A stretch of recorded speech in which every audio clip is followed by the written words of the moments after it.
The letter arrived on a Tuesday, and by Wednesday morning Susanna Callahan had read it so many times that the paper had gone soft at the folds. She was standing in the middle of the Marshal's office in Creed's Hollow, New Mexico Territory, in the late autumn of 1884, and the words she had just spoken still hung in the dry air between her and the man sitting behind the desk like smoke that refused to clear. She had told him a joke. It was a small joke, barely worth the breath it had taken, something about a mule and a Methodist preacher, and a barrel of corn whiskey that she had invented on the spot to fill the crushing silence after he had told her that the man she had traveled 400 miles to marry was dead.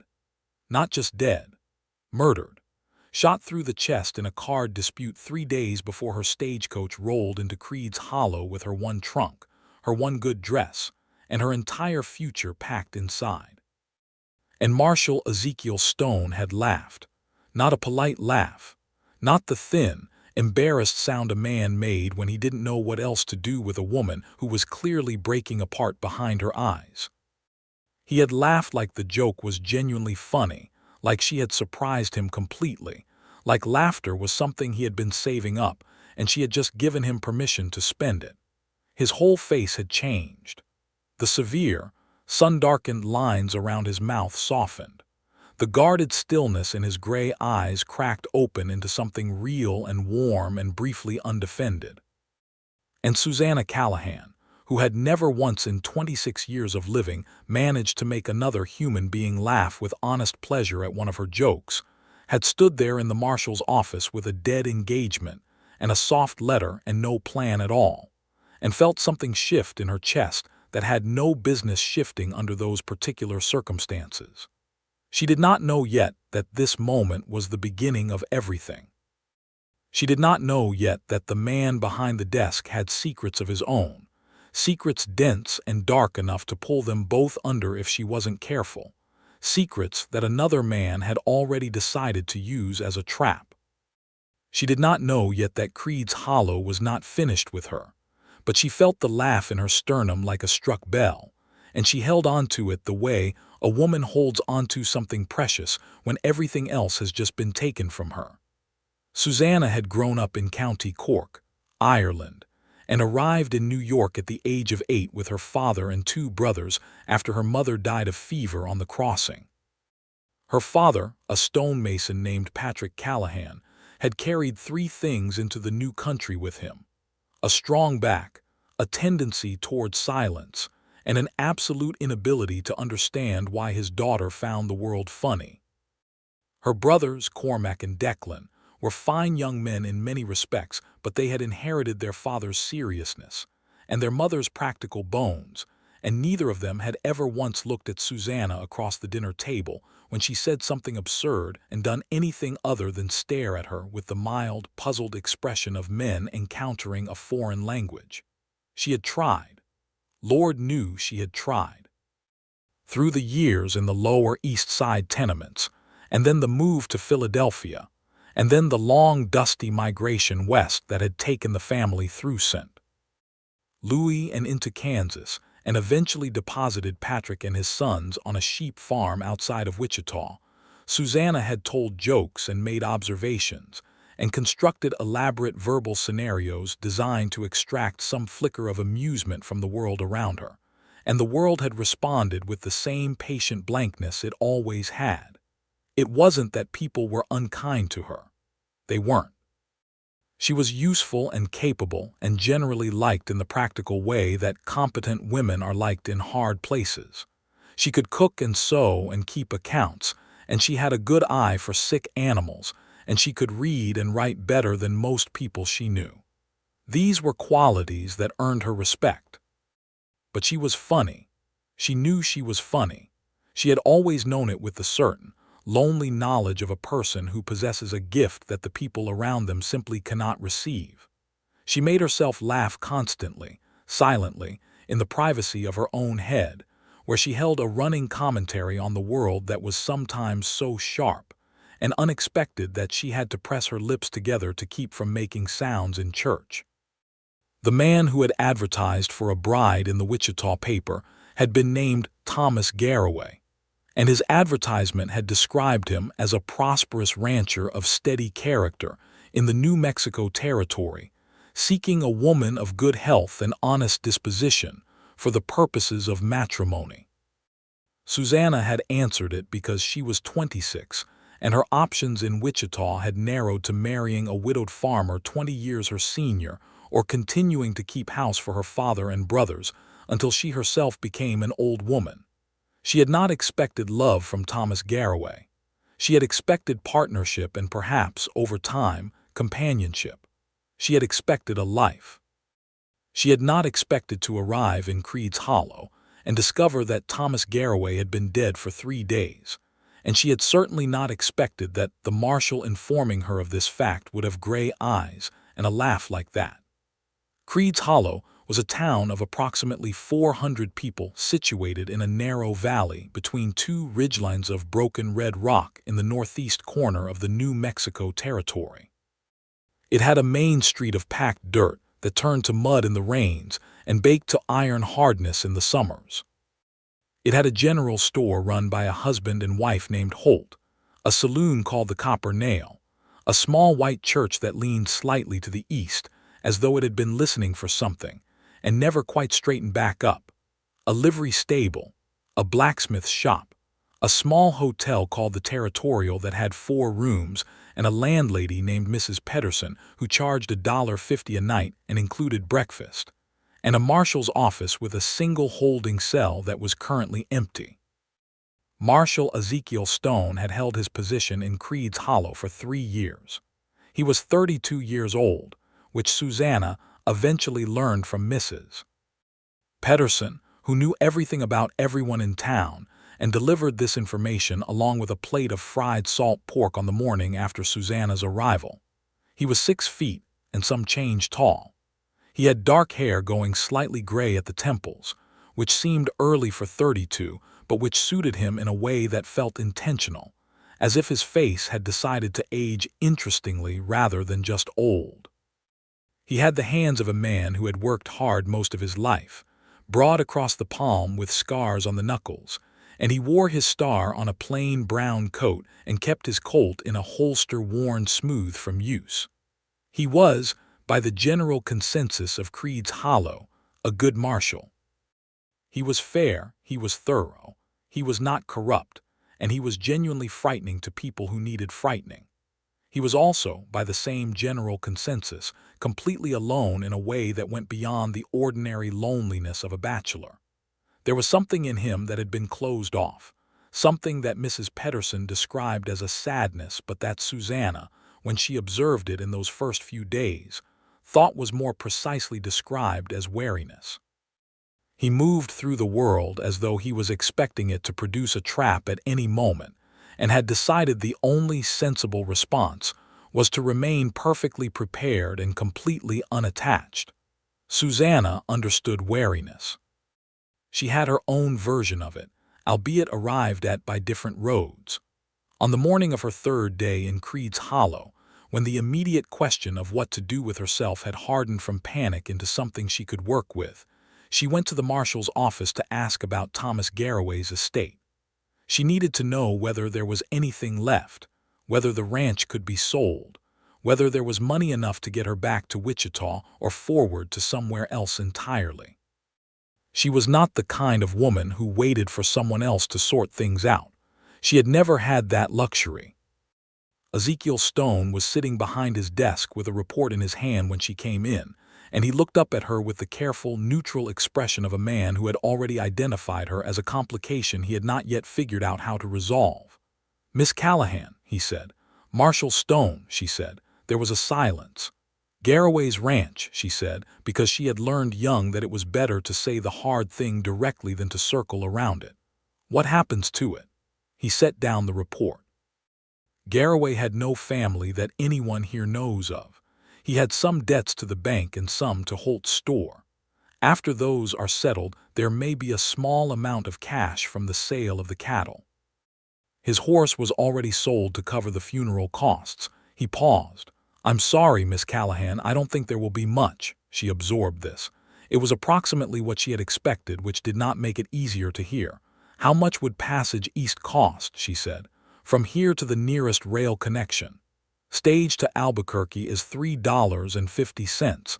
From Albuquerque you could get to Kansas City. She did some arithmetic in her head. She had $11.40 in her purse. She had the trunk, which contained the good dress and a serviceable everyday dress and her underclothes and her mother's small silver cross on a chain and 3 books she had carried from Philadelphia to Wichita to here, and those she would not sell. She had the return fare if she was careful. She had nothing else. How long before the ranch estate is settled, she said. Judge Alderson comes through town the 2nd week of every month. He's due in 9 days. 9 days. She could manage 9 days at the Territorial if she was careful with what she spent on meals. I see, she said. Another silence moved through the room. Ezekiel Stone was watching her with that careful expression, and she had the sudden distinct impression that he was waiting for her to cry, or to demand something, or to fall apart in some way that would create a problem he would then have to solve. She found this faintly irritating, and also, underneath the irritation, a little funny, because there was something almost comically universal about the sight of a large, capable man bracing himself for female distress like a man bracing for bad weather. "Tell me something," she said. He waited. "Do marshals in the New Mexico Territory receive hazard pay for the emotional management of stranded mail-order brides, or is that considered part of the general service?" There was a half-second pause, and then Ezekiel Stone laughed. It came out of him like something he hadn't entirely meant to release, a real, full sound that changed his face completely, and he pressed his hand briefly over his mouth as if he could catch it, but the laugh had already happened. It was already out there in the air between them, real and warm and genuine. Susanna felt something settle in her chest. "That is not a category recognized by the territory," he said, when he had collected himself. His mouth was still fighting the last edge of the smile. "I suspected as much," she said.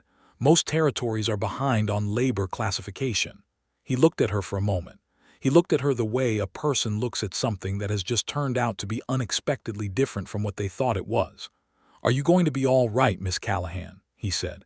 It came out more genuine than formal, which she suspected was not entirely intentional on his part. "I expect so," she said. "I generally am." She left the office with no more information than she had arrived with, but with the strange, warm certainty that something important had just happened, and she spent the walk back to the Territorial trying to talk herself out of it and failing completely. The 9 days before Judge Alderson's arrival were, in retrospect, the most consequential 9 days of Susanna Callahan's life. She established a routine quickly, because routine was how she kept the ground steady under her feet. She rose early and had the breakfast Mrs. Pedersen provided, which was invariably good and invariably enormous, and then she walked the town because she had discovered in the first hour that she could not sit still for long without the anxiety of her situation pressing in on her from all sides. She visited Holt's store and bought small things she needed and talked to Mrs. Holt, who was a stout German woman named Greta with a robust sense of humor about commerce and human nature. She helped Mrs. Pedersen with the larger laundry because she needed to feel useful and because it gave her an excuse to stay, and she kept ending up at the marshal's office. It was not entirely intentional. Or rather, it was intentional in the way that plants grow toward light. The organism knows what it needs before the conscious mind has sorted it out. She had questions, she told herself, legitimate questions about the Garraway estate and the timeline and what she ought to do. And Ezekiel Stone had answers, and he asked for nothing in return except the space in his office doorway, and he laughed at her jokes. He laughed every time, not out of politeness. She knew the difference. She had been studying the difference her whole life. When a person laughed out of politeness, their eyes stayed still, and the sound started from the throat rather than the chest. Ezekiel Stone laughed with his whole face, briefly, completely, and with an expression immediately afterward of mild surprise, as though he kept being caught off guard by her, as though he had expected her to be ordinary and she kept failing to cooperate. She came in on the fourth morning to find him writing reports, and she brought him a cup of coffee from the Copper Nail because Mrs. Holt had mentioned it was a thing he liked, and because Susanna was constitutionally incapable of arriving anywhere empty-handed when she knew what was wanted. He looked at the cup and then at her. "I did not ask you to bring this," he said. "No," she agreed. "You failed to ask because you believed you had no right to impose. I brought it because I have $11.40 and no prospects, and the price of a coffee is a reasonable overhead cost for the amount of time I spend using your office as a surrogate sitting room." He looked at her for another moment. Then he took the coffee. "You could use the sitting room at the Territorial," he said. "Mrs. Pedersen uses it to receive callers, and there are a great many callers," Susanna said. "She is very popular. Also, she has a cat that hates me specifically, and I have no idea why, which I find professionally distressing." "Cats have instincts," he said, with perfect gravity. "Marshal Stone," she said, "are you suggesting that a cat has correctly identified something suspect in my character?" "I'm suggesting cats don't always explain themselves," he said, and the corner of his mouth was moving, and she pushed forward while she had the opening. "Well, that is very convenient for cats," she said, "as it means they can never be held accountable for a mistake in assessment. I notice judges do not have this luxury. Or marshals."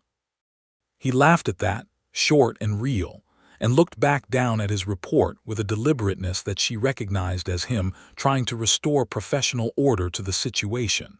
And she smiled at the top of his head and sat down on the wooden chair against the wall and opened the book she had brought and stayed for an hour.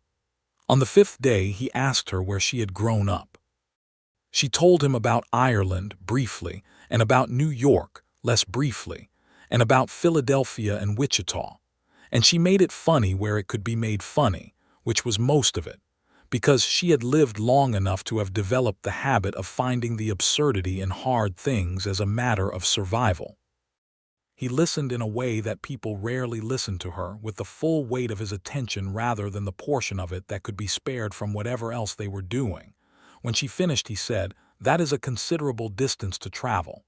"It is," she said, "and most of it I did not choose." She looked at him. "Did you choose to come here?" Something shifted in his face. "Not closed exactly, but careful." "More or less," he said. She waited, the way she had learned to wait when a sentence ended with a silence that wasn't quite finished. He said, "I was a marshal in Texas before this, in a town called Laramie Creek, just over the line." "What was it like?" "Bigger than here," he said. "More money and more trouble." He paused. "I had a partner, deputy named Cal Marsh. Good man." She waited again. "He was killed during an arrest 3 years ago," Ezekiel said. "Wasn't supposed to go the way it did. I made a call that I thought was right and it wasn't, and Cal paid for it." He said it flatly, in the way of a man who has repeated this fact to himself so many times it had worn smooth. But underneath the flatness she could hear the original shape of the grief, still sharp. "I'm sorry," she said. And then, because she was Susanna Callahan and her instincts ran deep, she did not say anything else. She did not offer comfort or perspective or the reassurance that it hadn't been his fault, because those were things people said to fill a silence that was better left full. He looked at her as if he expected the reassurance and was slightly disoriented not to receive it. "Is that why you came here?" she said. "To a smaller place?" "Partly," he said, "and partly because nobody here knew me yet." She understood that completely. The value of a place where nobody knew you yet, where you could be whoever you managed to become rather than whoever you had been. "That makes sense," she said simply. They sat for a moment in a silence that felt, surprisingly, comfortable. Then she said, "A man in my father's parish in Philadelphia went to confession every single week for 40 years to confess the same sin, which was that he had once stolen a wheel of cheese in 1831. Father Maloney told him God had forgiven him 39 years ago, but the man said he wasn't sure Father Maloney was getting an accurate read on the situation." Ezekiel looked at her. "The point being," she said, That guilt is very sticky and has very little to do with whether you actually owe it. He was quiet for a moment. Then he laughed, and this time there was something wry and almost grateful in it, and she thought that she had never in her life been so pleased with herself for making a person laugh. "I take the point, Miss Callahan," he said. "Susanna," she said, "if you are going to take points, I have made you should use my actual name." Another pause. Then, "Susanna." The way he said it, carefully, as though he was being given something he wasn't sure he had the right to hold, made her look at the floor for a moment to collect herself. On the sixth day, everything changed. She was at Holt's store in the morning, helping Greta Holt sort through a delivery of dry goods, because it gave her something to do with her hands, when a man came into the store and stopped just inside the door and looked at her in a way that made the back of her neck go cold. He was tall and thin, with a long jaw and pale eyes that moved quickly over everything in the room before settling on her. He wore a dark coat and a hat pulled low, and he had the look of a man who had traveled a considerable distance without slowing down much. "Miss Callahan," he said. She turned fully to face him. "I don't believe we've met," she said. "We haven't," he said. "My name is Harlan Voss. I was Thomas Garraway's business partner." Greta Holt had gone very still beside her. That stillness told Susanna something. "I see," she said, keeping her voice even. "Then I expect you'll want to speak with Marshal Stone about the estate settlement." "I expect I will," Harlan Voss said. "But first I wanted to speak with you." He paused. "Thomas told me about you. In his letters, he said you were coming." Another pause. "He also told me some things about himself that I think you ought to know before the judge gets here and the estate is settled." The coldness at the back of her neck spread. "What sort of things?" she said. Harlan Voss looked at Greta Holt. "I'd prefer to speak privately, Miss Callahan." "Anything you have to say to me can be said in front of Mrs. Holt," Susanna said, "or it can be said in front of the marshal. Those are your options." Something moved through his pale eyes. Calculation, she thought. He was measuring her. "Thomas Garraway was not a rancher," Harlan Voss said. "Not entirely. He was also carrying stolen Army payroll money for me, hidden on the ranch property, money that is mine. And since Thomas is dead and you are his intended, I need you to help me find where he put it before the judge comes through and the property is inspected." The silence in Holt's store was absolute. Susanna looked at Harlan Voss for a long, careful moment. "I have never set foot on Thomas Garraway's ranch," she said. "I have been in Creed's Hollow for 6 days and I know absolutely nothing about hidden Army payroll." "Thomas mentioned he had told you details about the ranch in his letters," Voss said. "Landmarks, locations, hiding places he was proud of." "Thomas Garraway wrote me 4 letters," Susanna said. "They described the house, the number of cattle, the quality of the well water, and on one memorable occasion his personal opinion of the territorial weather. He did not mention hidden stolen money." Voss studied her. She held his gaze and kept her breathing steady. "I think you should speak with Marshal Stone," she said again, "and I think I'm going to go and tell him about this conversation." Harlan Voss's expression did not change, but something behind it did. "Miss Callahan," he said quietly, "I wouldn't do that if I were you." "Why is that?" she said. "Because Marshal Stone has reasons of his own not to want this situation looked at too carefully," Voss said. "He was in Laramie Creek, Texas when the payroll went missing. He and Cal Marsh both. There are people who believe Stone knew about it. People who could make that belief very uncomfortable for him if this whole matter gets stirred up by a judge." The cold at the back of her neck became something colder and more specific, a fear that had a shape now. She looked at Harlan Voss and understood, with the clarity that danger sometimes brings, exactly what was happening. Voss was using Ezekiel Stone as leverage. He expected the threat of old accusations to keep her quiet, to make her choose between protecting herself and protecting a man she had known for 6 days. She thought about the way Ezekiel had told her about Cal Marsh. The flatness of it. The worn smooth grief. The guilt that was sticky and had very little to do with whether you actually owed it. She thought about the fact that she had $11.40 and no prospects and absolutely nothing to lose. "That is a very interesting approach," she said to Harlan Voss. "I'll keep it in mind." And she put down the bolt of muslin she had been holding, walked past him through the door of Holt's store, and went directly to the marshal's office. Ezekiel Stone was at his desk, and he looked up when she came through the door and immediately read her face. "What happened?" he said. She told him all of it straight through, without softening anything. She watched him while she talked. His expression moved through several things: the professional alertness that was his default, then a sharpening, then something darker and more complicated when she got to the part about Laramie Creek and Cal Marsh and the payroll money. When she finished, there was a silence. "How much of that is true?" she said, because she was Susanna Callahan and she did not dance around the important questions. He looked at her. The guardedness in his face was fully back now, pulled tight, and she could see the deliberate effort of it. "The payroll went missing 3 years ago," he said carefully. "Cal and I were the investigating marshals on the case. We identified the thief. He was a sergeant named Voss." He paused. "Harlan Voss. We arrested him. He escaped custody before trial. The payroll was never recovered." "And the accusations against you," she said. His jaw moved. "Voss claimed I had made a deal with him, that I let him run in exchange for a cut. It was investigated. I was cleared." A pause. "But Voss had friends in certain circles, and the story didn't entirely die." "And Cal Marsh," she said. "The quiet that followed was different from the other quiets." "Cal died during Voss's arrest attempt," he said. "Voss shot him. I was 20 feet away and I had a clear shot, and I hesitated because Voss had a woman in front of him and I was afraid of hitting her, and in those 2 seconds Cal was on the ground." He said it the way he had said it before, flat and worn, but now the shape underneath was visible. "If I had taken the shot, Voss might have died right there and Cal might have lived.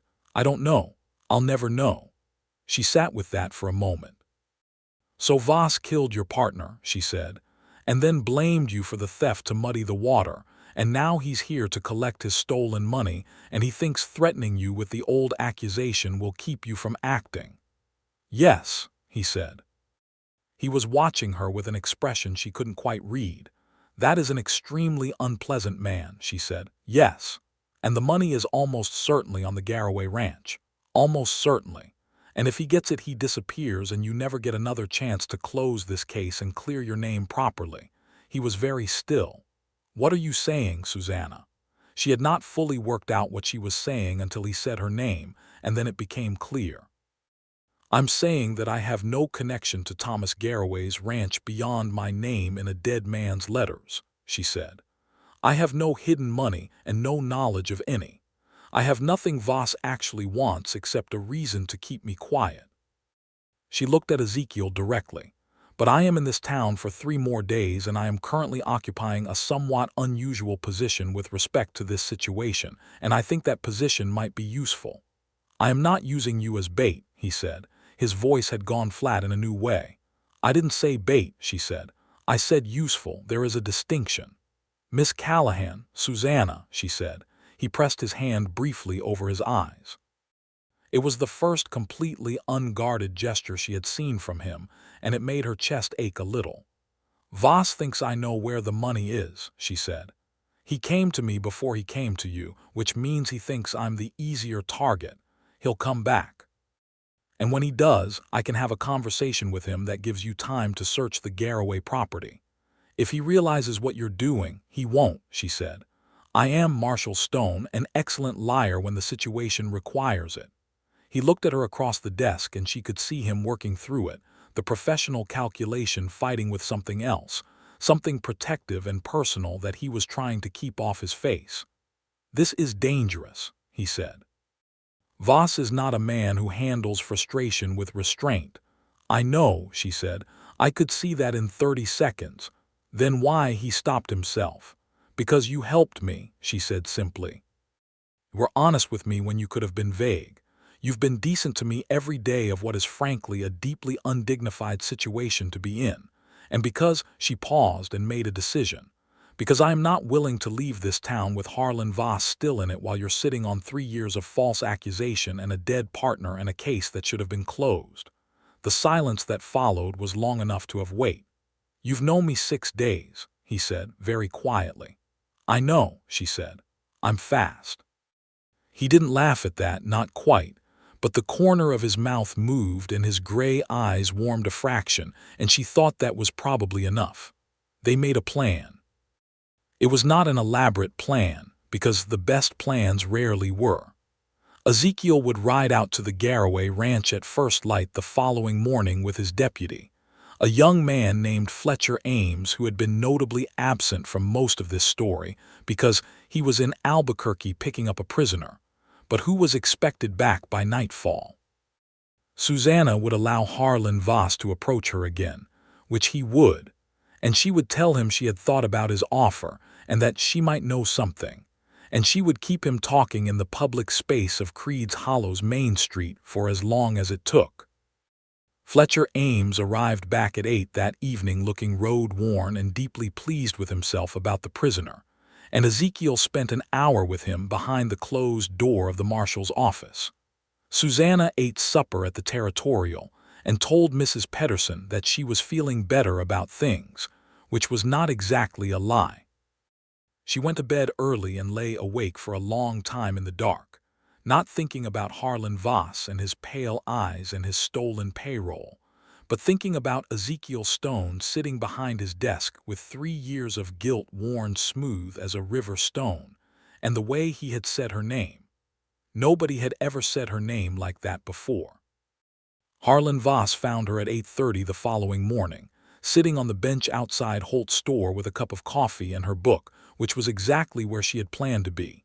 He came along the main street from the direction of the Copper Nail where she guessed he had been sleeping, and he stopped in front of her with his hat in his hands and his pale eyes doing that quick inventory of the surroundings. "Miss Callahan," he said, "I hope you slept on my offer." "I did," she said. She closed the book carefully. "Sit down, Mr. Voss. You're making the street nervous." He sat. There were 2 other people visible on the main street, Mrs. Pedersen's friend Mrs. Alcott going toward the church and the blacksmith's boy running an errand. In other words, public enough to be safe. Susanna had chosen this bench specifically. "I want you to know," she said, "that I gave considerable thought to what you said about Marshal Stone and the payroll accusation." Voss nodded slowly. And I think you overestimated how much that information changes my position," she said. "I have no reason to protect the Marshal. I've known him less than a week. But I also have no reason to help you unless I understand what's in it for me." Voss's expression shifted from calculation to something more approachable, the face of a man who was comfortable negotiating. "Share of what's recovered," he said, "reasonable under the circumstances." "How much?" "The total is $9,000 in federal currency," he said. "I'd give you 500. She made herself look thoughtful. She glanced at the street. The blacksmith's boy had gone and Mrs. Alcott had disappeared into the church, and she was momentarily aware of how exposed the bench felt, how thin the protection of public space actually was. "Thomas's letters," she said. "He mentioned the north pasture fence line. There was a particular stone formation he was proud of." She was making this up, drawing from the actual content of Garraway's letters about the landscape and hoping it sounded specific enough to be credible. "He called it the widow's tooth, said it was useful as a landmark." Voss became very still. She realized with the cool precision of someone who had just gotten exactly what they wanted that she had named a real location. She had guessed, and she had guessed correctly. "That's where it is," she said, not as a question. Voss looked at her. His pale eyes had gone from calculating to something sharper. "How did you know that?" "I told you," she said. "Thomas wrote about the landscape in his letters." "He would not have written about that location," Voss said, quietly, dangerously. "No one knew about that location except Thomas and me." The bench became very uncomfortable. Susanna kept her face exactly where it was. "Thomas Garraway was clearly not as discreet as you believed," she said. "Or," said Harlan Voss, "someone has already been to the ranch this morning." He stood up. His hand moved toward his coat. And Ezekiel Stone stepped out of the doorway of Holt's store, directly behind Voss, with his Colt already drawn. "Hands where I can see them, Voss," he said. The moment held for exactly 2 seconds. The kind of 2 seconds that Susanna thought she would remember for the rest of her life in perfect, high-contrast detail. The sound of a horse on the far end of the street, the slant of the morning sun on the red dirt, the quality of Harlan Voss's stillness as he calculated, and then recalculated and arrived at the answer. He put his hands up.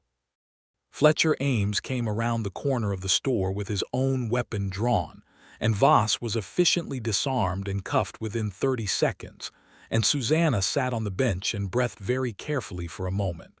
Ezekiel handed Voss to Fletcher Ames and turned to her. "You all right?" he said. "Perfectly fine," she said then. "Did you find it?" He looked at her for a moment. "We found a heavy metal box buried under the stone formation called the Widow's Tooth in the North Pasture," he said. $9,040 in federal currency and a note in Garraway's handwriting describing the arrangement with Voss. He paused. "It's a full case. The district judge will have everything he needs." She nodded. "You named the location," he said. "He had not told you the location." "No," she said. "You guessed. Thomas wrote about a stone formation in the North Pasture in his second letter," she said. "He liked it. He called it dramatic. I thought if a man with stolen money wanted to feel clever about where he hid it, he might pick a place he already considered dramatic."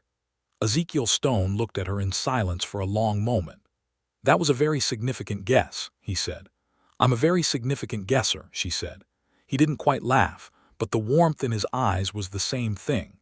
Judge Alderson arrived 2 days later, on schedule, and the Garraway estate matter and the Voss arrest were both handled in the same session. Harlan Voss, confronted with the physical evidence of the payroll and Garraway's written record of their arrangement, had no viable defense. The accusations against Ezekiel Stone from the original Texas investigation were formally reviewed and dismissed in the judge's notes, which would make their way back to Laramie Creek and into the record there. It was not a grand vindication. It was bureaucratic and undramatic, a few signatures on a few documents. But Susanna watched Ezekiel Stone's face during the proceeding, and she saw something in it that had not been there a week ago, a careful lightness, the look of a man setting down something he had been carrying for so long he had forgot it wasn't part of him. Afterward she had $12 from her share of the Garraway estate, which combined with her original $11 meant she had enough to get to Albuquerque and from there east. She was standing outside the judge's office with this arithmetic and no particular feeling about it when Ezekiel came out behind her. They stood together in the thin afternoon sun. "You'll be leaving tomorrow," he said. It came out more flat than neutral, and she thought that was interesting. "The stage goes at 7, she said. A pause. "Where will you go?" he said. "I'm not entirely sure," she said honestly. "Back to Wichita perhaps, or further east. I'll need work of some kind." "What kind of work?" he said. She looked at him sideways. "What kind of work does a woman with a good head for accounts and livestock and a tendency to make observations that other people find either puzzling or funny do in 1884? "School teaching," he said. "I have thought about school teaching," she said. "Children are generally more willing to find things funny than adults. It would be a better audience." He was quiet for a moment. "There is a school here," he said, "in Creed's Hollow. The current teacher, Miss Waverly, is leaving in the spring to marry a man in Santa Fe. The town committee has been concerned about finding a replacement." She turned to look at him fully. He was looking at the middle distance with an expression of careful neutrality that was doing an insufficient job of concealing whatever was underneath it. "Marshal Stone," she said. "Ezekiel," he said. He said it the way she had said her own name to him 9 days ago, offering it. "Ezekiel," she said, "are you suggesting I stay?" He looked at her then. The guardedness was still there, but something else had come through it. Something that had been pressing against the closed door of his expression for days, and had finally found the gap. "I am suggesting," he said carefully, "that Creed's Hollow has a school that needs a teacher and that you are, by any reasonable assessment, a capable and intelligent woman who has demonstrated considerable composure under pressure and who makes this particular town considerably less." He stopped. "Less what?" she said. He was quiet for a moment. A muscle in his jaw moved. "Less quiet," he said. She looked at him for a long time. "That is the least romantic thing anyone has ever said to me," she said. And Ezekiel Stone laughed, openly and fully, and she felt it in her sternum like a bell, like the first time, like every time.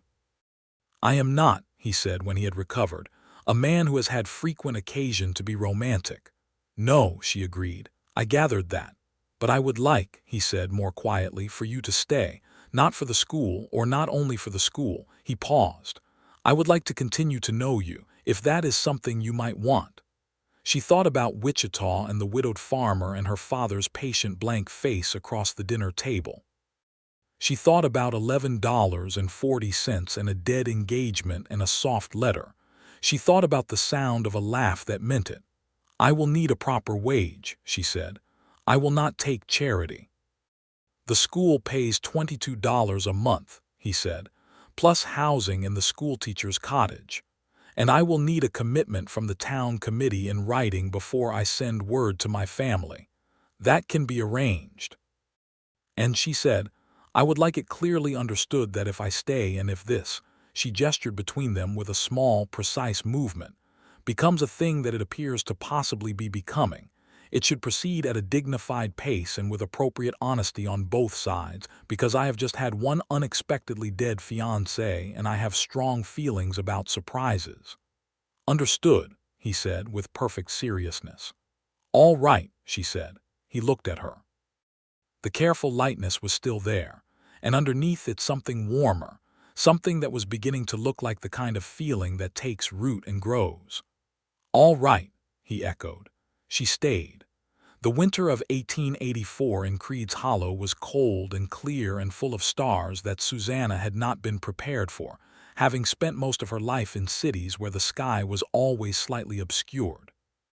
The stars over the New Mexico territory were a different thing entirely, dense and brilliant, and so close-seeming that she regularly stood outside the schoolteacher's cottage after supper and tipped her head back, and felt pleasantly small in a way that she had not expected to find comforting. Miss Waverly, the outgoing teacher, stayed through November and spent the time training Susanna with the thorough kindness of a woman who genuinely loved her work and wanted it to be well cared for. There were 14 children enrolled in the school, ranging in age from 6 to 15, and they were by turns delightful and exhausting and honest in the way that children are honest, which is to say completely and without diplomacy.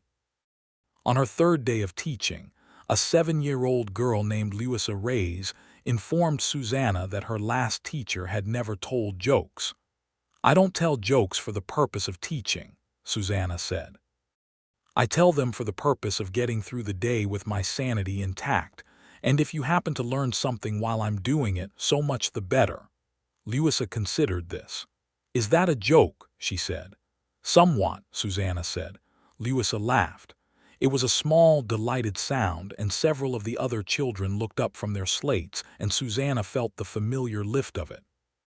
After school on Fridays, she had taken to stopping at the Marshal's office, which was not entirely unlike the routine she had established in her first 9 days, except that it was no longer a matter of displacement or strategy, but of choice and preference, and the particular pleasure she had discovered in sitting across a room from Ezekiel Stone, while the afternoon light came through the single west-facing window and made everything golden and slightly unreal. They talked about everything. She had not expected that. She had expected the careful, limited exchanges of two people navigating new territory, the conversation of people who were interested in each other, but had not yet decided how much of themselves to risk. Instead, she found that talking to Ezekiel was like finding a door she had always thought was a wall. He had read widely, which surprised her, and had opinions about what he had read, which surprised her more, and he held those opinions with the kind of intellectual honesty that was willing to be changed by a better argument. He was also, she discovered in stages, quietly funny. Not in the way that she was funny, not the quick, bright surface humor that she used as a default register, but in a dry, understated way that emerged in single sentences when she least expected it, always so perfectly timed and so perfectly deadpan that she was invariably halfway into a response before she understood she was being made to laugh. She loved this about him. She added it to the list of things she loved about him that she kept in the back of her mind without looking at directly. One evening in December, with a cold wind coming down off the ridgeline and the fire in the Marshal's office doing its best, she read him a passage from one of her books, a novel she had carried from Philadelphia, and he listened with his elbows on the desk and his chin in his hand, and at the end he said, "That's a very sad ending." "It is," she agreed. "I don't think it had to be," he said. "The character had a choice. He chose wrong because he was afraid to ask for what he wanted." She looked at him across the fire-lit room. "That is a very specific reading," she said. "I'm a specific reader," he said. "Are you talking about the book?" she said. He held her gaze. "Mostly," he said. She put the book down. The fire crackled. "Ezekiel," she said. "Susanna," he said. "I have been in Creed's Hollow for approximately 7 weeks," she said. "And I have been spending a considerable portion of my Friday evenings in this office. And I have been thinking about it, and I think that the pace we agreed upon, which was dignified, has been dignified enough." He watched her. "I think," she said, "that if you wanted to ask me something that you have been not asking for approximately 7 weeks, now would be a reasonable time." He was still for a moment.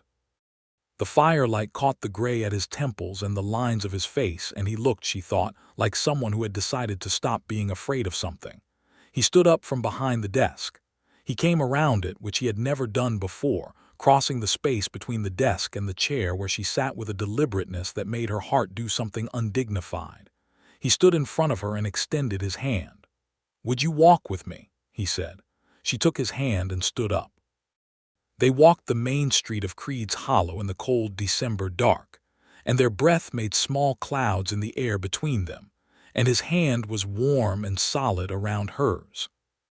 They walked past the church leaning east, and the copper nail with its lamplight spilling gold across the dirt, and the territorial where Mrs. Pedersen's tabby was probably still plotting against Susanna from the windowsill. At the end of the street they stopped where the road curved toward the open desert and the sky was enormous above them, thick with stars. "I have not been easy to know," he said. It came out quietly into the dark. "No," she agreed. "You were reasonably difficult for the first several weeks. You improved considerably. I don't know how to," he stopped, started again. "I have spent a long time making sure nothing could get in and break something I couldn't repair." That seemed practical. "It did seem practical," she said, "right up until someone arrived on the stage with $11.40 and no plan and started sitting in your office." He looked down at her. His eyes in the starlight were a dark gray and completely unguarded. "I didn't plan for you," he said. "Any part of you." "I know," she said. "You made that very clear by your expression the first time I made a joke." "What was my expression?" "Complete surprise," she said. "Like you had forgotten that was something the world could produce." His hand tightened around hers fractionally. "I would like to court you properly," he said, "if that is something you will permit." "I permit it enthusiastically," she said. He did not kiss her that night, because he was Ezekiel Stone and he was going to do this right. But he kept her hand in his the whole walk back, and he stood at the door of the schoolteacher's cottage for longer than was strictly necessary before he said good night. And she went inside and pressed her back against the door and laughed to herself in the privacy of the dark. Not a joke this time, just pure and simple joy. The courtship of Susanna Callahan and Ezekiel Stone was conducted during the winter of 1884 and into the spring of 1885, with a formality that Susanna found partly touching and partly comic, and which she suspected Ezekiel found partly necessary and partly a way of being absolutely sure he was doing it correctly, that he was not making a mistake by allowing himself this, that she was real and present and not going to disappear if he reached for her. He came to Sunday dinners at the Territorial when Mrs. Pedersen hosted them, which was every Sunday, and he always arrived with his hair carefully combed and his coat brushed, and Mrs. Pedersen served them roast chicken and watched them with barely concealed delight, and the cat sat on the best chair, and regarded the whole situation with sovereign contempt. He took her riding on Saturdays when the weather permitted, out into the desert landscape that she was learning to love in its particular dry, enormous way. She had been a city person for most of her life, and the openness of the territory still sometimes caught her off guard, a vastness that could tip from awe into vertigo if she looked at it too long. Ezekiel seemed to understand this instinctively and would talk to her while they rode, filling the space, which was not something she would have predicted from him, but which proved to be one of his hidden capabilities. He told her about Texas, gradually in pieces. He told her about growing up in the Panhandle, the son of a cattle rancher who had been quiet and hardworking and had expected the same of his children. He told her about learning to read from his mother, who had brought boxes of books from Georgia when she married and had treated them as sacred. He told her about the first time he had put on a Marshal's badge, at 23, in a town not much bigger than Creed's Hollow, and how it had felt less like power and more like responsibility, which was how he had always thought about it. She told him about Ireland, more fully than she had before, the pieces that she usually kept back because they were too old and too painful to take out in ordinary company. She told him about her mother, who had been bright and quick and funny in the way that Susanna was funny, and who had not survived the crossing, and how Susanna had sometimes wondered if she had inherited the humor as a form of inheritance, something her mother had left behind in her like a gift or a responsibility. He listened to all of it with the full weight of his attention. On a Thursday evening in February, they were sitting together on the bench outside Holt's store, which had become their bench by tacit community agreement, and she was telling him about a student, a 12-year-old boy named Henry Marsh, no relation to Cal, who had managed to train Mrs. Pedersen's cat to come to school and sit in the back row. The cat, she said, sits there for the entire morning lesson with an expression of profound academic skepticism, which honestly is more engaged than some of the older students. Ezekiel laughed, and she turned to look at him while he was laughing, and the last light of the February afternoon was on his face, and she thought with sudden clear certainty that she was in love with him, not the small bright spark of possibility she had carried since the first morning in his office, but the real version, the one that had weight and depth and was going to matter for a very long time. He caught her looking, and his laughter quieted, and something passed between them that made the evening air feel different, charged and still and very particular. "What?" he said softly. "Nothing," she said.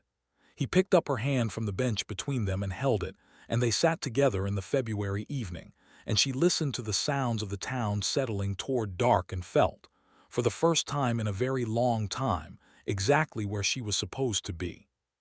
He asked her to marry him in March, on a Saturday, in the desert, with no particular ceremony about it. They had stopped their horses at the top of a low ridge that looked west over a broad, flat basin, and the light was doing what the light in the territory did in the late afternoon, turning everything amber and rose and improbable. He said, "I need to tell you something before I ask you anything." She waited.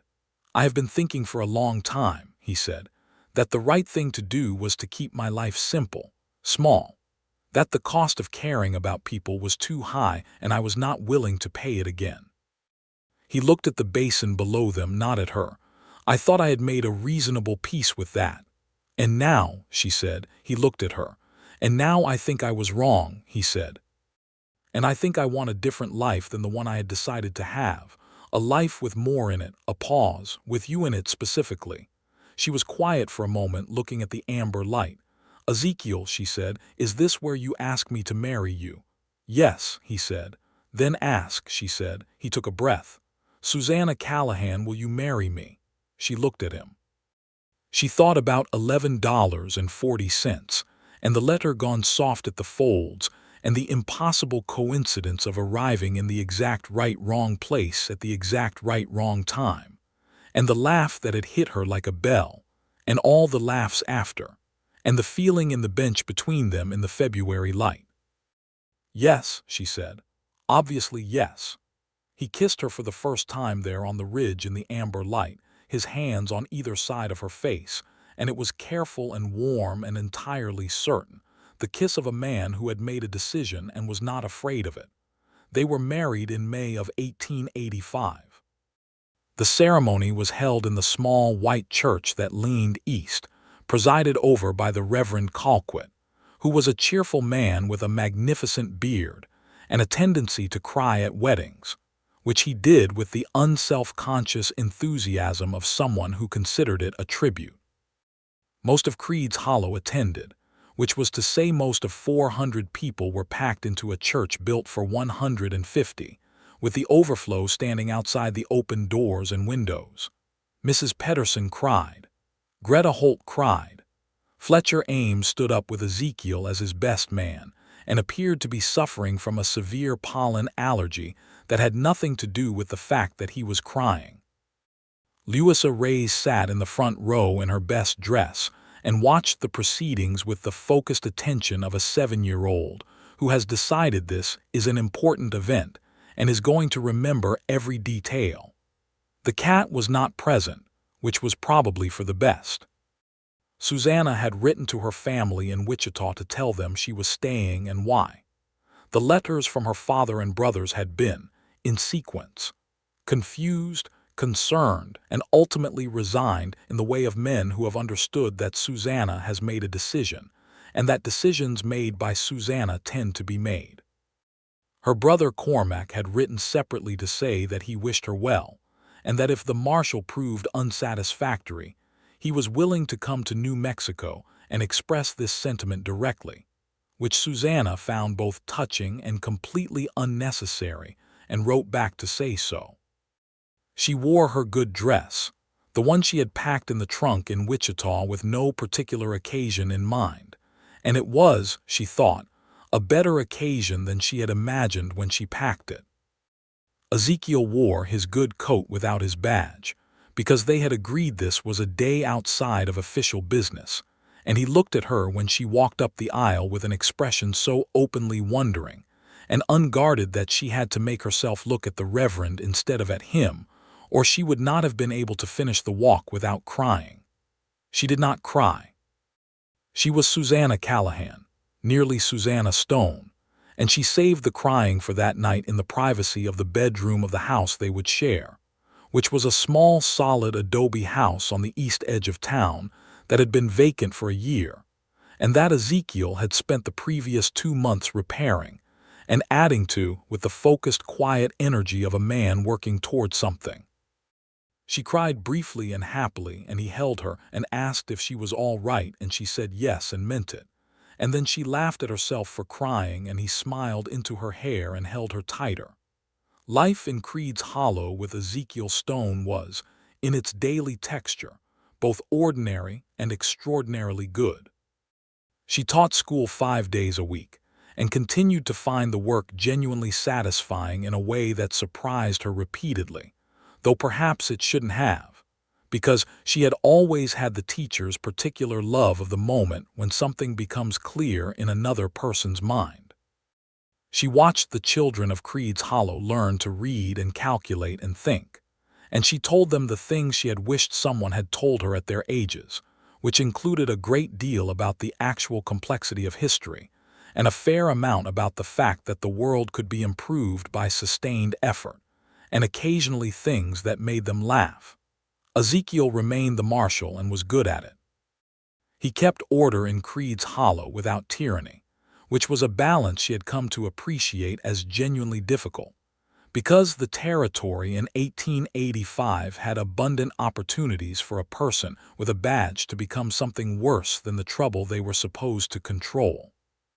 He treated people fairly, including the Mexican families who lived on the southern edge of town and who had been in the valley longer than any white settler, and who were sometimes treated by passing travelers and commercial men as if this history did not count.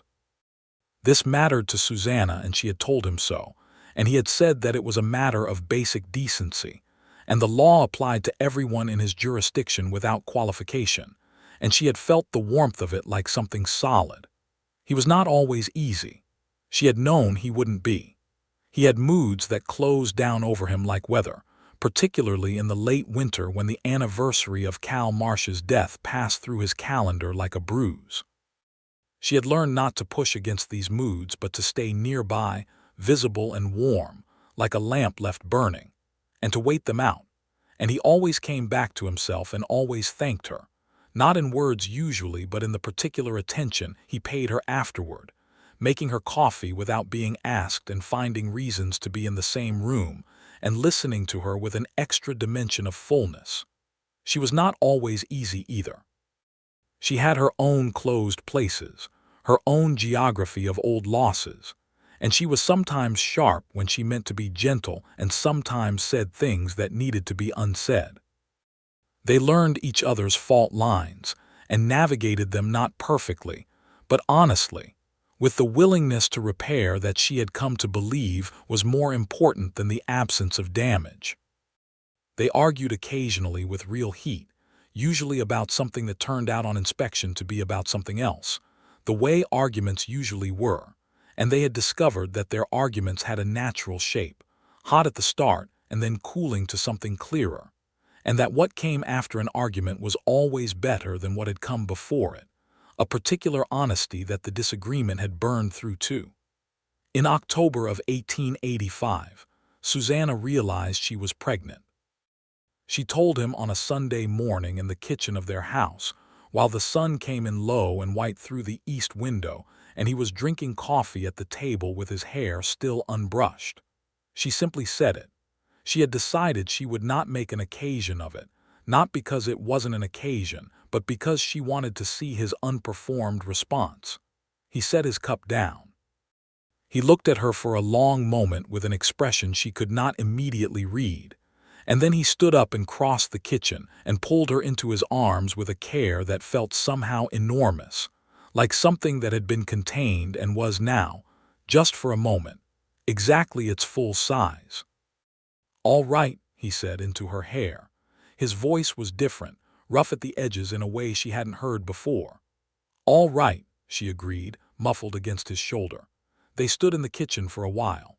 Their son was born in June of 1886 in the house on the east edge of town, attended by the town's doctor, a man named Hennessy who had the efficient calm of someone who had seen most things twice. He was a healthy, furious, dark-haired baby who announced his presence with an intensity that the doctor said was a promising sign, and that Susanna privately thought was entirely characteristic of someone who was part her.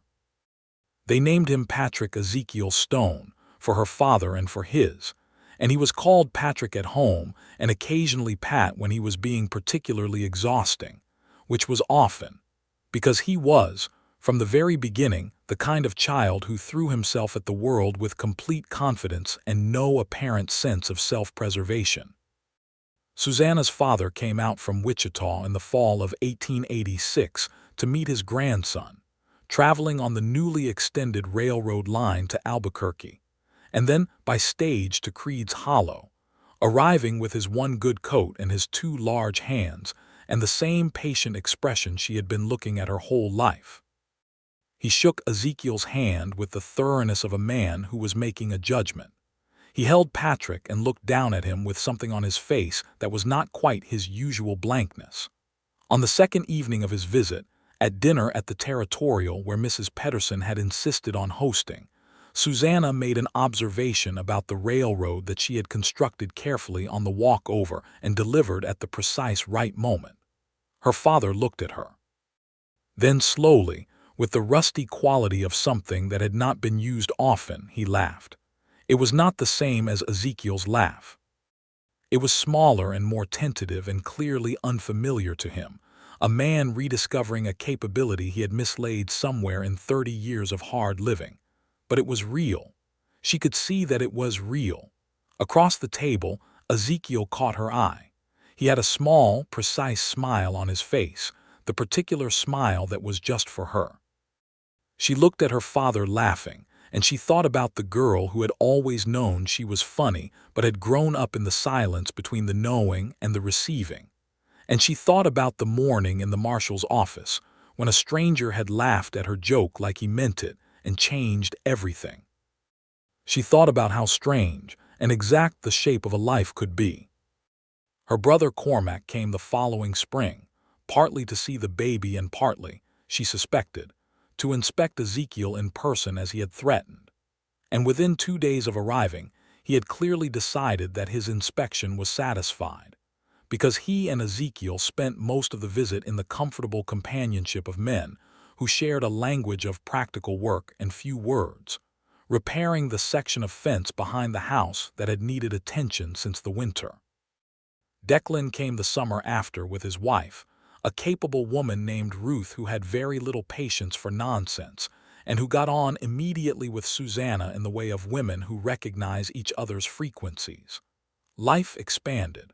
The school grew. By 1887, there were 22 children enrolled, and Susanna had requested, and received, a second room added to the schoolhouse, which required months of community fundraising and the labor of half the town on a series of Saturdays, during which Ezekiel and Fletcher Ames, and most of the men of Creed's Hollow swung hammers and argued constructively about load-bearing walls, and Susanna brought coffee and sandwiches at noon and read to Patrick from the bench outside while he attempted to eat sand. Patrick walked at 10 months and talked at 11, and combined these abilities into a continuous roaming monologue from approximately his first birthday onward. He was fearless and curious, and had his mother's tendency to find the world funny and his father's tendency to watch a situation very carefully before acting, which was a combination that Susanna privately thought was either going to produce a person of remarkable capability or a great deal of interesting trouble, probably both. Ezekiel watched the boy with a quiet, steady attention that was clearly the same mechanism as the attention he gave to his work, but different in register, warmer, less guarded, like a man who had decided to let something in and was discovering that it had been the right decision. He was a good father.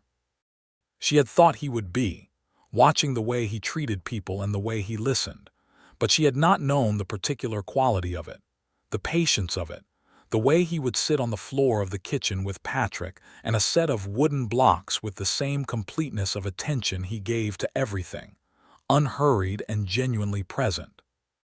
In the evenings when Patrick was in bed, they sat together by the fire and she read to him or he read to himself or they talked, and the talk ranged over everything, the day's events and the town's business and the books they were reading and the ideas they were developing, and the observations she was accumulating, which were many. She told him a joke almost every day.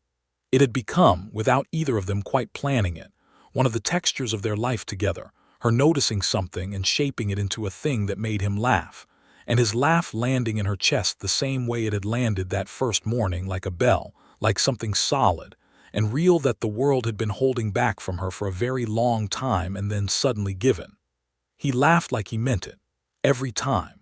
She never stopped being grateful for this. She never stopped knowing exactly how rare it was. In 1888, Creed's Hollow had a difficult year. There had been a drought through much of the territory that summer that strained the ranching families and created a tension in the town that manifested in small frictions and occasional larger ones. A dispute between two neighboring ranchers over water rights came to a head in August and required most of a week of Ezekiel's patient mediation to resolve without violence, during which Susanna kept his supper warm on the stove past midnight and listened to him work through the logic of the problem when he came home and offered her perspective when he asked for it. The drought broke in September with a week of rain that flooded the lower streets of town and turned the main road to mud so deep that the stage couldn't get through for 3 days, which stranded 2 traveling salesmen at the Territorial and drove Mrs. Pedersen to the edge of her considerable patience. Susanna was pregnant again by October.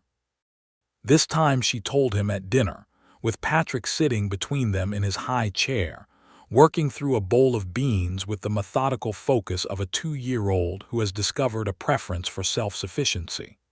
She said it in the middle of a sentence about something else, slipping it in, and Ezekiel's fork stopped mid-motion and he looked at her. "Again," he said. "Again," she confirmed. He put the fork down. His face had the same quality it had had the first time, the barely contained fullness of it. He looked at Patrick, who was still working through his beans with complete indifference to the momentous nature of the conversation. "Eat your beans," Susanna told Patrick, who obliged. Ezekiel reached across the table and took her hand. "Are you well?" he said. "Entirely," she said. He held her hand and looked at her with the open, unguarded expression that he had gradually stopped hiding and which she had come to think of as the truest version of his face. "A girl this time, maybe," she said. "Maybe," he agreed. It was a girl. They named her Mary Catherine Stone, for Susanna's mother, and she arrived in the spring of 1889 with considerably more composure than Patrick had, arriving in the world in the early morning with a kind of quiet, assessing attention that Dr. Hennessy said was remarkable in a newborn, and that Ezekiel said looked exactly like her mother, which Susanna chose to take as a compliment. Patrick, who was 2.5 and had been expecting a dog, took several days to recalibrate his expectations, and then decided his sister was satisfactory on the grounds that she watched him constantly, which he found flattering. Mary Catherine watched everything with those wide, considering eyes, from the fire to the window to her father's face, cataloging the world with a seriousness that made Susanna laugh every single day. The years settled. Creed's Hollow grew steadily through the late 1880s and early 1890s, acquiring a second store, a doctor's office separate from Dr. Hennessy's home, a more substantial hotel when the territorial proved inadequate for the increasing traffic of travelers moving through the territory, and eventually a telegraph office, which transformed the town's relationship with the outside world in ways that were still being absorbed when Susanna had been there long enough to watch the whole change. She taught school for 12 years in total. In that time, she taught children who went on to become ranchers and shopkeepers, and in 3 cases, people who left the territory and went to universities in the East, which she considered among her more specific achievements. She modernized the curriculum twice and fought the town committee twice and won both times, which she accomplished partly through argument and partly through the particular diplomatic advantages of being married to the Marshal. Ezekiel served as Marshal of Creed's Hollow for 15 years before stepping down in 1899, when the town had grown large enough to require a more formal structure, and when he had, as he put it with characteristic understatement, gotten tired of the paperwork. He spent a year figuring out who he was outside the badge, and then became, gradually, the person he had been growing toward for some time. A man who raised horses and kept a small ranch on the edge of town and read widely, and was consulted on nearly everything by nearly everyone in Creed's Hollow, because 20 years of fair dealing had built something in the community's trust that was not going to diminish just because he had taken the badge off. He and Susanna had one more child, a second son named James, born in 1891, who was quieter than Patrick and more talkative than his father, and who would eventually inherit the practical intelligence of both his parents in a combination that proved, as Susanna had predicted, both capable and occasionally troublesome. The house on the east edge of town had been expanded twice, and had developed, over the years, the specific character of a house that has been genuinely lived in, full of books and the residue of children, and the deep, comfortable order of 2 people who had been building their life together long enough to know where everything went. On a September evening in 1902, Susanna Callahan Stone sat on the bench outside what had been Holt's store, and was now Holt's son's store, because Greta and her husband had retired to Santa Fe the previous year, and she watched the main street of Creed's Hollow in the evening light and thought about all of it. Patrick was 16 now and nearly as tall as his father, spending his days at the ranch and his evenings reading the books his mother handed him with a reliability she found deeply gratifying. Mary Catherine was 13 and had recently informed both her parents that she intended to become a doctor, a statement which Ezekiel had received with complete seriousness, and which had triggered 3 weeks of research into the question of what would be required, including letters to 2 medical schools and a correspondence with a woman in Denver who had navigated the process successfully. James was 11 and currently somewhere in the lower part of the ridgeline with his friend Tomas Reyes, Lewis's younger brother, building something that Susanna had decided she did not need to investigate directly. Ezekiel came out of the store behind her and sat down on the bench beside her with a paper bag of coffee beans in his hand and the unhurried quality of a man who has nowhere in particular to be. She looked at the street. "I have a joke," she said. "Tell me," he said. She told him. It was a good joke, one of her best, built over 3 days from an observation she had made about the new telegraph operator's hat. She delivered the ending with the precision she had spent 30 years developing. Ezekiel laughed, full, real, present like every time, like he had been waiting for it and was genuinely delighted to receive it. The lines of his face, deeper now at 50 but familiar to her in every variation, opened up with it, the severe lines softening, the gray eyes warming, the whole of him briefly and completely unguarded. She sat on the bench beside him in the September evening and felt the laugh land in her chest the same way it had always landed. The bell struck clean and true, and she thought about the woman who had arrived in this town with $11.40 and a dead engagement and a soft letter, and who had made a small joke to fill a crushing silence and heard a laugh that meant it. She looked at Ezekiel, who was still smiling at the street, the last of the laugh still on his face. "What?" he said, feeling her looking. "Nothing," she said, as she always said. But she reached over and took his hand on the bench between them, the way they had sat on this same bench 20 years ago when the February light had been doing something extraordinary and she had known she was in love with him, and she held it, and he held hers back, and the evening came down over Creed's Hollow in amber and rose, and all of it was good. The church still leaned slightly east. Mrs. Pedersen's cat had been succeeded by a second cat and then a third, each of them passing on, apparently by tradition, a specific antipathy toward Susanna that she had decided was a form of tribute.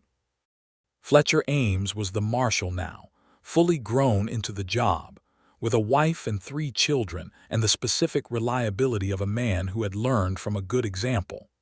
The Voss case had been officially closed in 1886 when Harlan Voss, convicted of the Army payroll theft and the murder of Cal Marsh, was executed in Santa Fe. Ezekiel had received the official notification in the mail and had read it at the kitchen table, and then folded the paper and put it away. And Susanna had made them both coffee and they had sat together for a while without talking. And she had thought about sticky guilt and borrowed things and the way some weights, when they were finally fully laid down, left a different quality of air behind them. She thought about this sometimes. She thought about all of it, the full arc of it from the stage arriving in October of 1884 to this September evening in 1902, and she found, consistently, that the shape of it made sense to her in a way that lives often did not, a shape that felt not inevitable but earned, the product of choices made in specific moments when the easier thing was also the worst thing. She had chosen to stay. She had chosen to trust a man she had known 6 days with information that put both of them at risk.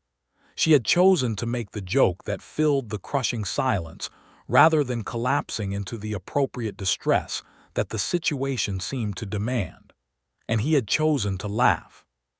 He had chosen, over and over, to receive what she gave and to give back something real in return, to crack open the guardedness and let her in, to choose the life with more in it rather than the small, safe life he had planned. The choosing never really stopped. That was what she had learned. It wasn't a decision made once and then settled.